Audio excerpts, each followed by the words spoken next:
नमस्कार, बहुत स्वागत है आपका बंसल न्यूज के प्राइम टाइम बुलेटिन में। मैं हूं दीपक मिश्रा। बुलेटिन की शुरुआत में सबसे पहले बात करेंगे उत्तर प्रदेश में हुए योगी कैबिनेट के विस्तार की। उत्तर प्रदेश विधानसभा चुनाव से करीब 6 महीने पहले योगी कैबिनेट का दूसरी बार विस्तार हुआ है। कैबिनेट में शामिल किए गए 7 नए मंत्रियों ने शपथ ली है। सबसे पहले कांग्रेस छोड़कर बीजेपी में आए जितिन प्रसाद ने शपथ ली, उन्हें कैबिनेट मंत्री बनाया गया, जबकि बाकी 6 राज्य मंत्री बनाए गए हैं। खास बात यह है कि नए मंत्रिमंडल विस्तार में जातिगत समीकरण साधने की पूरी कोशिश की गई है। कैबिनेट में 3 ओबीसी, 2 दलित, 1 एसटी और 1 ब्राह्मण चेहरा है। चुनाव से पहले योगी सरकार का यह आखिरी विस्तार है। अब योगी कैबिनेट में मंत्रियों की संख्या बढ़कर 60 हो गई है। कैबिनेट में शामिल मंत्रियों के नाम जितिन प्रसाद, छत्रपाल गंगवार, पलटू राम, संगीता बिंद, संजीव कुमार, दिनेश खटिक और धर्मवीर प्रजापति है। मैं जितिन प्रसाद ईश्वर की शपथ लेता हूं कि मैं विधि द्वारा स्थापित भारत के संविधान के प्रति सच्ची श्रद्धा और निष्ठा रखूंगा। मैं छत्रपाल सिंह गंगवार ईश्वर की शपथ लेता हूं कि मैं विधि द्वारा स्थापित भारत के संविधान के प्रति सच्ची श्रद्धा और निष्ठा रखूंगा। मैं डॉक्टर संगीता बलवंत ईश्वर की शपथ लेती हूँ कि मैं विधि द्वारा स्थापित भारत के संविधान के प्रति सच्ची श्रद्धा और निष्ठा रखूंगी। मैं संजीव कुमार ईश्वर की शपथ लेता हूँ कि मैं विधि द्वारा स्थापित भारत के संविधान के प्रति सच्ची श्रद्धा और निष्ठा रखूंगा।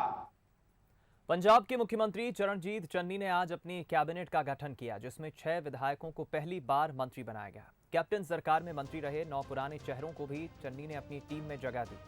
पंजाब के नए मंत्रियों को राज्यपाल बीएल पुरोहित ने पद और गोपनीयता की शपथ दिलाई।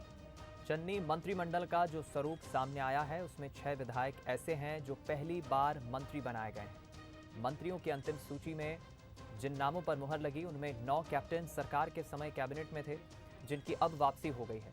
हालांकि कैप्टन के करीबी 6 मंत्रियों की छुट्टी भी कर दी गई है। पंजाब सरकार में 15 मंत्री शामिल हुए हैं।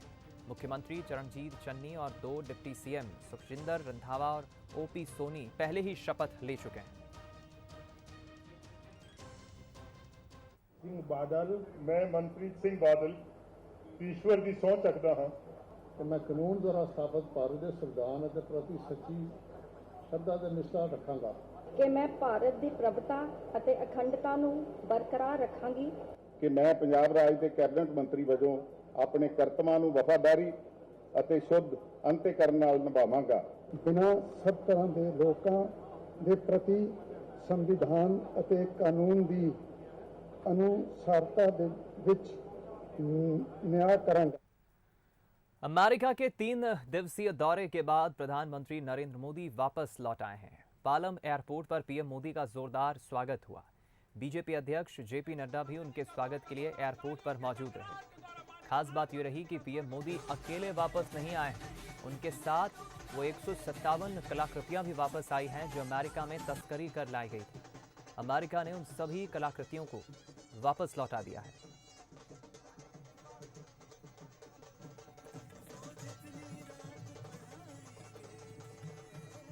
उनकी 5 दिन की यात्रा बहुत ही छोटी यात्रा थी, लेकिन वो पूरे ही व्यस्तता के साथ, इंगेजमेंट्स के साथ और वहां के समाज के सभी लोगों के जो देश और दुनिया में राजनीति में मायने रखते हैं, उनके साथ उनकी मुलाकात, उनकी बातचीत हुई है। जो उन्होंने देश को गौरवान्वित किया है, उसके लिए मैं आप सब की ओर से उनका पुनः हार्दिक अभिनंदन करता हूं, स्वागत करता हूं। लखनऊ में आयोजित किसान सम्मेलन में सीएम योगी ने कहा कि किसानों का शोषण नहीं होने देंगे। इस मौके पर किसानों को सौगात देते हुए योगी ने गन्ने का समर्थन मूल्य 325 से बढ़ाकर 350 रुपए करने का ऐलान किया है। गन्ने का समर्थन मूल्य 350 रुपए प्रति क्विंटल कर दिया गया है। प्रदेश की योगी सरकार ने विधानसभा चुनाव से पहले बड़ा ऐलान किया है। योगी ने कहा कि इससे 45 लाख किसानों का जीवन बदलेगा। यूपी में उत्पादन क्षमता बढ़ाना हमारा लक्ष्य है। योगी ने इस मौके पर विपक्षी पार्टियों पर भी हमला बोलते हुए कहा कि बसपा के शासनकाल में 21 चीनी मिल और समाजवादी पार्टी के शासन के दौरान 11 चीनी मिलें बंद कर दी गई थी।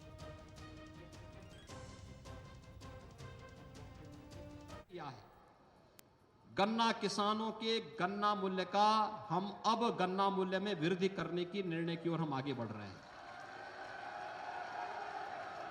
सरकार ने तय किया है कि भाइयों बहनों, राज्य में अब तक जिस गन्ने का 325 प्रति कुंटल दाम मिलता था, उस गन्ने का हम 350 रुपए गन्ना किसानों को भुगतान करेंगे। बीजेपी प्रदेश अध्यक्ष वीडी शर्मा ने एक बार फिर पूर्व सीएम दिग्विजय सिंह को निशाने पर लिया है। दिग्विजय सिंह के सरस्वती शिशु मंदिर पर दिए गए बयान पर पलटवार करते हुए कहा कि दिग्विजय सिंह बताएं कि राष्ट्रवादी लोग कहां तैयार होते हैं। जो व्यक्ति भारत में आतंकवाद का समर्थन करता है और नक्सलियों के साथ खड़ा होता है, वो आरएसएस और शिशु मंदिर पर सवाल खड़े कर रहा है। सिंह जी ये बताएं कि देश के अंदर राष्ट्रवादी लोग तैयार कहां होते हैं। मैं उनसे पूछता हूं कि दिग्विजय सिंह बताएं, क्या दिग्विजय सिंह जी राष्ट्रवादी लोगों को तैयार करते हैं?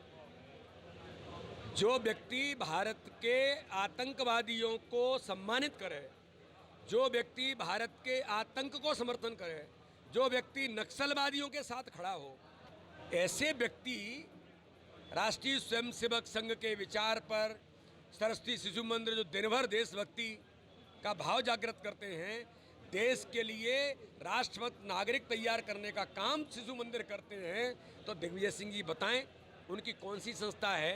क्या मदरसा के अंदर राष्ट्रवादी लोग तैयार होते हैं? दरअसल पूर्व मुख्यमंत्री दिग्विजय सिंह ने सरस्वती शिशु मंदिर को नफरत का बीज बोने का स्थान बताया था। देश का सांप्रदायिक सद्भाव बिगाड़ने का उस पर आरोप लगाया था।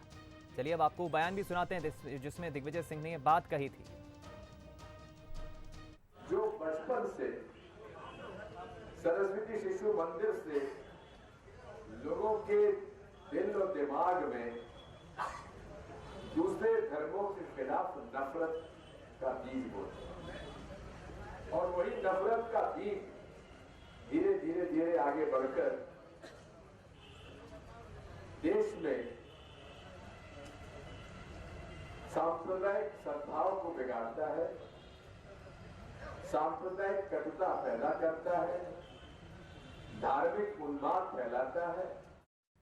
रुक करते हैं अगली खबर का। नक्सलवाद पर केंद्रीय गृह मंत्री अमित शाह की बैठक में मुख्यमंत्री भूपेश बघेल के शामिल नहीं होने पर बीजेपी नेताओं ने तंज कसा है। नेता प्रतिपक्ष धर्मलाल कौशिक ने सरकार पर नक्सलवाद को लेकर गंभीर नहीं होने का आरोप लगाया। वहीं बीजेपी सांसद सुनील सोनी ने सवाल किया है कि क्या प्रदेश में नक्सल समस्या खत्म हो गई है।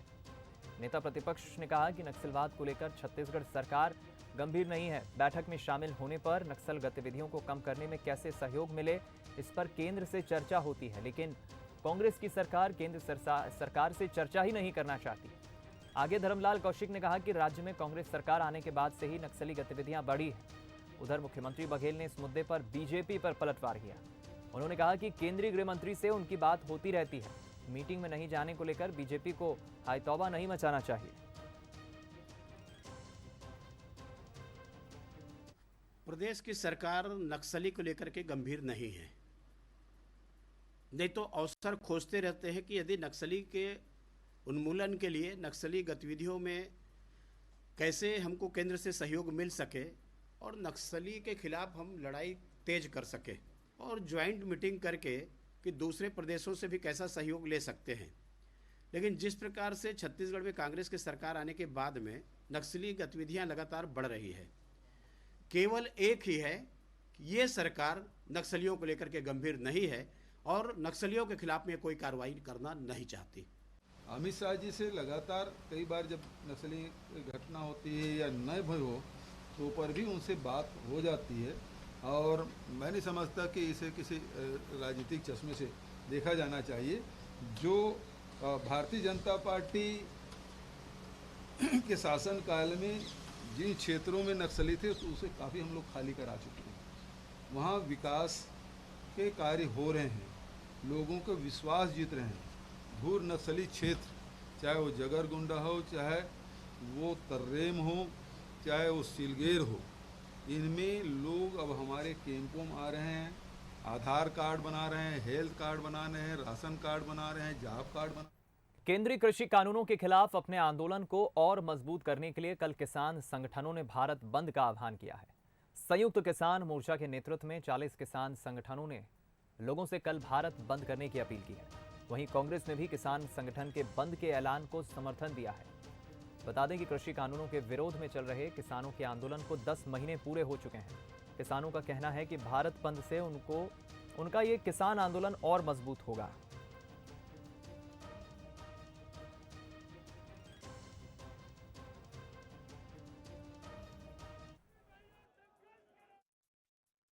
भारत बंद के ऐलान के बाद केंद्र सरकार ने फिर बातचीत का प्रस्ताव दिया है। कृषि मंत्री नरेंद्र सिंह तोमर ने ग्वालियर में कहा है कि मैं किसानों से गुजारिश करता हूं कि वे आंदोलन छोड़कर बातचीत का रास्ता अपनाएं। सरकार उनकी ओर से बताई गई आपत्ति पर विचार करने के लिए तैयार है। इससे पहले भी कई बार बात हो चुकी है। इसके बाद भी उन्हें लगता है कि कोई बात बची है तो सरकार उस पर जरूर बात करेगी। मैं किसान बंधुओं को आग्रह करना चाहता हूं कि वो आंदोलन का रास्ता छोड़कर वार्ता का रास्ता अपनाएं। सरकार उनके द्वारा बताई गई आपत्ति पर विचार करने के लिए तैयार है और इससे पहले भी कई बार बात हो चुकी है, लेकिन इसके बाद भी अगर उन्हें लगता है कोई बात बची है तो जरूर सरकार बात करेगी। दिल्ली में हो रहे किसान आंदोलन का असर छत्तीसगढ़ पर भी पड़ेगा, क्योंकि किसानों के 27 तारीख को होने वाले बंद का समर्थन कांग्रेस ने भी समर्थन इसका किया है। राष्ट्रीय स्तर पर किए गए समर्थन की वजह से छत्तीसगढ़ की पीसीसी ने भी इस बंद में आंदोलनकारियों का साथ देने की बात कही। इधर बीजेपी किसानों के बंद को समर्थन देने की सोची समझी रणनीति का हिस्सा बताते हुए शांति भंग करने का प्रयास करार दे रही। वहीं मुख्यमंत्री भूपेश बघेल ने छत्तीसगढ़ में किसान आंदोलन और उनके बंद को मुद्दों के आधार पर समर्थन देने की बात कही। उनका कहना है कि किसान नेता छत्तीसगढ़ आते हैं तो उनका स्वागत किया जाएगा। देखिए, सबसे पहले तीनों काले कानून के खिलाफ राहुल जी ने सबसे पहले ट्रैक्टर रैली पंजाब में, हरियाणा में उन्होंने निकाला। किसानों ने फिर बड़ा आंदोलन किया और लगातार वो जारी है। इसका फैलाव पंजाब, हरियाणा, राजस्थान, उत्तर प्रदेश, फिर मध्य प्रदेश, अब सुनने में आ रहा है कि छत्तीसगढ़ भी आ रहे हैं। हम उसका स्वागत करते हैं। देखिए, जिस प्रकार से छत्तीसगढ़ में यहाँ के किसान को प्रयास किया गया कि दिल्ली ले जाएं, प्रदर्शन में भाग लें, लेकिन छत्तीसगढ़ के किसानों ने कोई रुचि नहीं ली और न ही उस 3 बिल के विरोध में छत्तीसगढ़ के किसान है।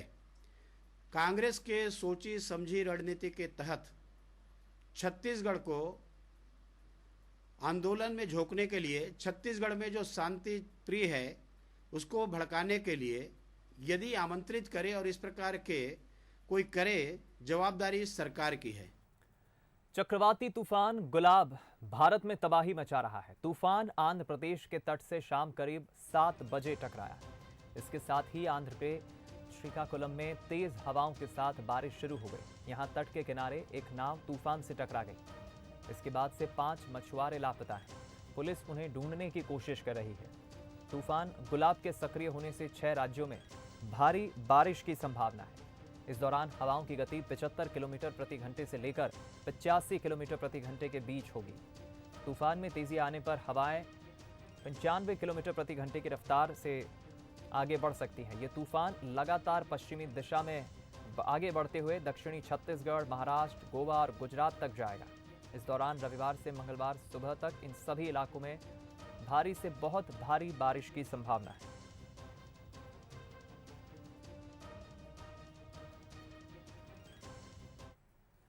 श्रीनगर में डल झील के ऊपर भारतीय वायुसेना का एयर शो हुआ। आज़ादी के अमृत महोत्सव के तहत 13 साल बाद ये एयर शो आयोजित हुआ। इसमें स्काई डाइविंग टीम, आकाश गंगा, सूर्य किरण, एरोबेटिक और डिस्प्ले टीम ने झील के ऊपर हवाई करतब दिखाए। पैरामोटर फ्लाइंग भी कार्यक्रम का आकर्षण रहा। एयर शो की theme give wings to your dream रखी गई थी। इस एयर शो का उद्देश्य घाटी के युवाओं को वायुसेना में भर्ती होने के लिए प्रेरित करना और साथ ही पर्यटन को बढ़ावा देना है।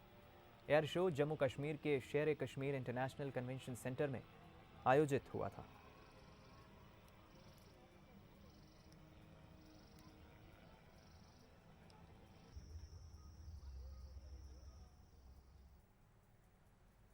इस बुलेटिन में इतना ही।